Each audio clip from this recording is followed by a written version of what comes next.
여자들의 하루가 시작됩니다.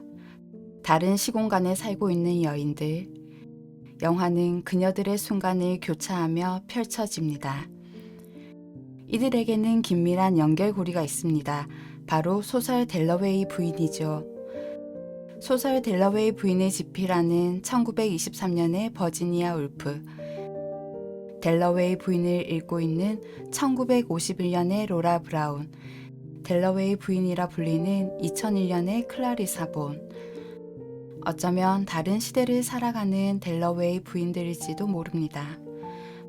버지니아는 작가로서의 자신을 지지해주는 남편과 함께 영국의 조용한 시골 마을 리치먼드에서 평온해 보이는 나날을 보내고 있습니다. 하녀들의 불평은 듣지만 살림을 하지 않아도 되고 자기만의 방에서 글쓰기를 할 수 있는 운이 좋은 여성이죠. 미국 LA에 살고 있는 로라의 가정은 더 완벽해 보입니다. 그림 같은 집에서 자신의 생일이지만 아내를 위해 꽃을 사오는 다정한 남편과 귀여운 아들 그리고 뱃속의 아기까지 남부러울 것 없는 주부입니다. 미국 뉴욕에서 출판 편집자로 일을 하는 클라리사의 하루는 활기차게 시작됩니다. 옛 연인이자 오랜 친구인 리처드의 문학상 수상 파티를 위해 준비할 것이 많거든요. 하지만 에이즈라는 병마와 싸우고 있는 오늘의 주인공 리처드는 자신에게 주어지는 상도 파티도 달갑지 않습니다. 그저 행복하지 않은 이 삶을 끝내고 싶어 합니다. 클라리사를 만족시키는 게 유일한 생존 목적인 리처드.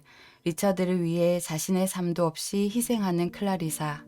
이 관계도 끝이 나야 한다고 생각하지만 클라리사는 받아들일 수 없습니다. 한편 버지니아는 언니와 조카들을 초대했지만 머릿속은 소설에 대한 이야기로 주인공의 죽음에 관한 생각으로 가득합니다. 로라는 남편을 위해 아들과 함께 생일 케이크를 굽고 있어요. 표현하지 않으면 전해지지 않는 사랑을 보여주기 위해서 모자는 노력합니다. 자신이 아닌 누군가를 위한 파티를 준비하고 있는 그녀들은 행복해 보이지 않습니다. 공허하고 숨막히는 긴장감마저 느껴집니다. 그 순간에 손님들이 방문합니다. 로라의 절친 키티는 자궁에 이상이 있어 병원에 검사를 받으러 간다고 합니다. 당당하고 잘 사는 것 같던 키티가 슬퍼하는 모습에 로라는 자신의 감정을 감추지 못하고 아이가 보는 앞에서 진한 입맞춤을 합니다.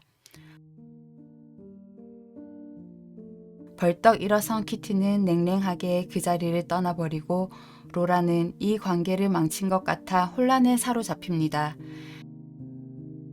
약속 시간보다 일찍 도착한 버지니아의 언니와 조카들.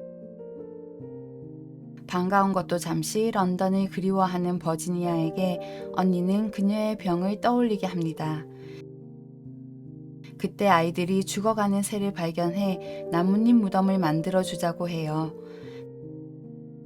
가만히 누워 죽어가는 새의 눈을 바라보는 그녀.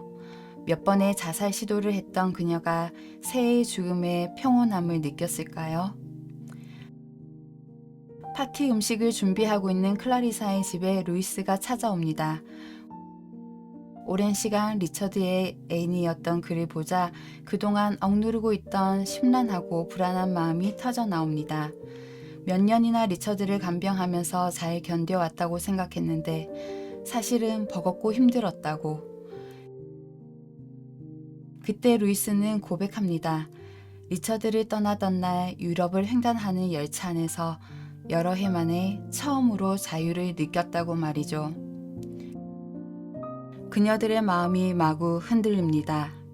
로라는 어떤 결심을 한 듯 약통을 가방에 챙겨놓고 생일 케이크를 다 구운 후 아이를 이웃집에 맡긴 채 혼자 호텔 침대에 누워 있습니다.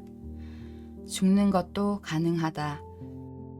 소설 속 델러웨이 부인에게 현실의 로라에게 죽음은 가까이 있습니다.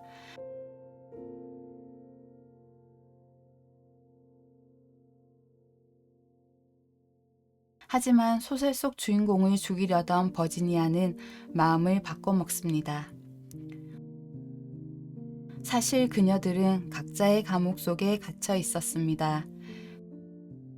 버지니아는 환청과 정신착란으로 여러 번의 자살 시도를 했고 그 때문에 의사들과 남편의 감시 아래 원하지도 않는 시골 생활을 하고 있었어요.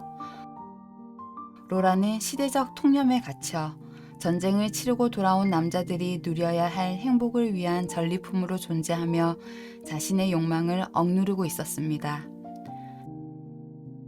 클라리사는 리처드와 행복했던 과거의 한순간에 구속되어 현재를 나아가지 못하고 있었습니다.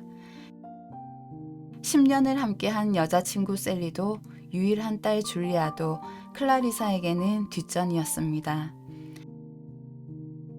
그 감옥에서 먼저 한 발 벗어난 것은 버지니아입니다. 남편 몰래 집 밖으로 달려가는 그녀.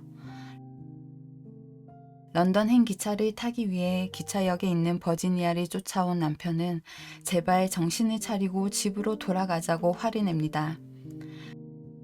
하지만 버지니아가 절실하게 원하는 것은 교회에 질식할 듯한 마취제 속이 아닌 런던의 거친 삶입니다. 시골의 정적 속에 있는 것이 안정적일지는 몰라도 그것은 버지니아라는 한 인간의 개성을 사라지게 하는 삶이었던 거죠. 자신의 삶을 선택할 수 있는 것이 인간의 권리라고 주장하는 버지니아. 현실을 직면하고 받아들이기로 한 남편에게 담담히 말합니다. 삶을 회피하면 평화를 못 얻어요. 하지만 죽음이 아주 사라진 것은 아닙니다. 델러웨이 부인 소설 속에서는 시인이, 현실에서는 리처드가 죽음을 선택합니다.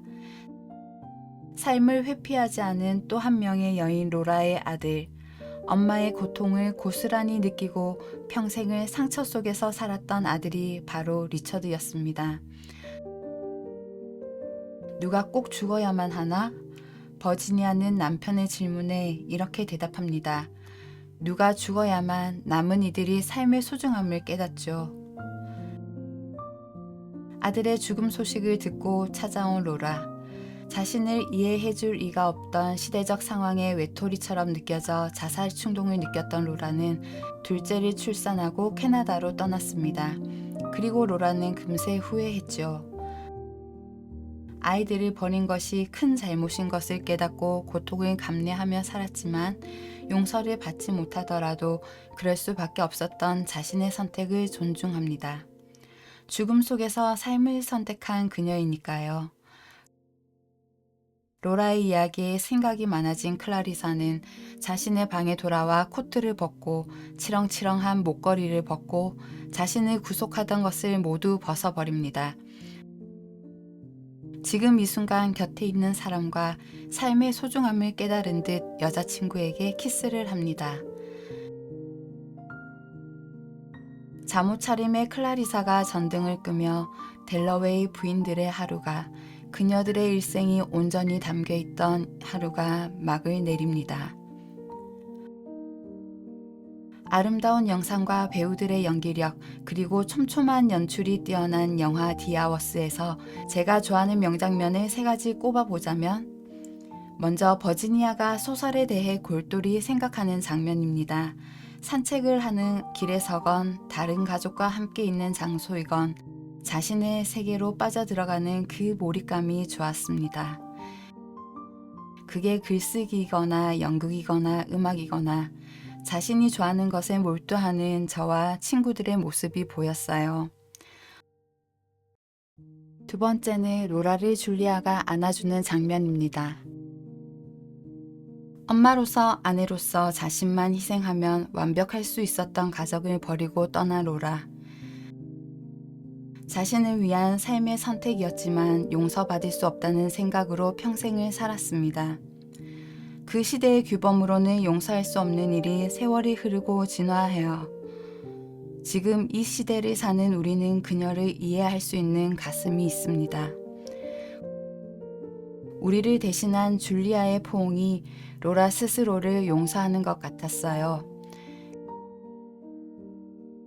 그리고 마지막으로 편안한 잠옷바람으로 불을 끄는 클라리사를 보며 이루 말할 수 없는 홀가분함을 느꼈습니다. 걸리적거리고 치렁치렁 소리를 내던 액세서리들을 다 벗어 던지고 본연의 모습으로 하루를 마무리하는 클라리사. 그녀의 내일이 우리의 미래가 기대되는 장면이었습니다. 영화 디 아워스는 지금 이 순간을 오직 나를 위해 살아라는 메시지를 던집니다. 누군가를 위한 인내와 헌신이 상대에게 꼭 기쁨이 되는 건 아닙니다. 의도치 않게 또 다른 상처를 주고 말죠. 인생의 정답을 찾지 말고 그저 나를 위해 사는 것, 지금 이 순간에 찬란하게 사는 것이 진리인 것 같습니다. 삶을 똑바로 마주하고 언제나 삶을 똑바로 마주하고 삶의 진면목이 무엇인지 깨달으며 마침내 그것을 깨달으며 삶을 그 자체로 사랑하고 그런 후에야 접는 거예요. 우리가 영원히 함께한 시간을요. 영원히 함께한 시간을요. 영원한 그 사랑을요. 1941년 버지니아를 집어삼킨 강물은 무슨 일이 있었냐는 듯 눈부신 빛을 반사하며 흘러갑니다. 우리의 시간들도 유유히 흘러갑니다. 당신의 삶은 어디에 있나요?